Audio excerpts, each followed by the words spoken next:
नाशिकमध्ये मतमोजणी केंद्रावरती आता मतमोजणी थांबवलेली आहे। एकाच मतपेटीमध्ये 3 मतपत्रिका जास्त निघाल्यामुळे ठाकरे गटाने आक्षेप घेतलेला आहे। एकूण मतदान 935 तर मतपत्रिका मात्र 938 निघाल्याने प्रचंड इथे गदारोळ झालेला आहे। आणि साम टीव्हीवरती एक्सक्लुझिव्ह बातमी आपण ही सध्या पाहतोय। आपण पाहतोय की आज विधान परिषदेच्या 4 जागांसाठी मतमोजणी प्रक्रियेला सुरुवात झालेली आहे। आणि अधिकचे अपडेट घेऊयात आमचे प्रतिनिधी अभिजित सोनावणे यांच्याकडून। अभिजित, आपण पाहतोय की आता मतमोजणी केंद्रावर मतमोजणी थांबलेली आहे, सध्या नेमकी काय परिस्थिती आहे?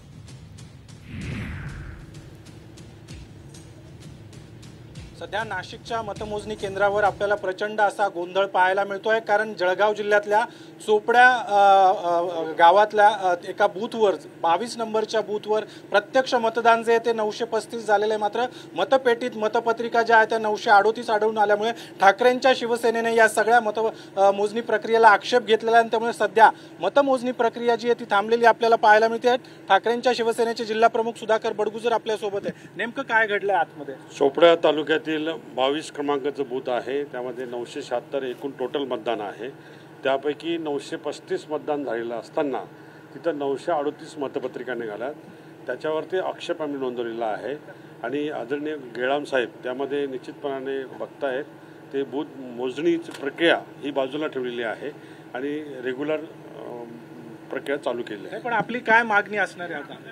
आपली नेमकी काय मागणी असणार आहे आता अशा पद्धतीने हा सगळा गोंधळ समोर आला? नक्कीच ज्या पद्धतीने आपण पारदर्शकता म्हणतो, तर या ठिकाणी जेवढं मतदान झालेलं आहे त्याची मतमोजणी व्हावी आणि जे जास्त मतदानच्या 3 मतपत्रिका जास्त आलेल्या आहे यावरती जे काही निवडणूक निर्णय अधिकारी आहे त्यांनी ही प्रक्रिया थांबवून ती मतपेटी ही बाजूला ठेवलेली आहे आणि शेवटी प्रत्येक ज्यांनी मतदान केलं त्याची पूर्ण पडताळणी करूनच ते डिक्लेअर करतात अशी आमची मागणी आहे, तसं त्यांनी मान्य केलेलं आहे।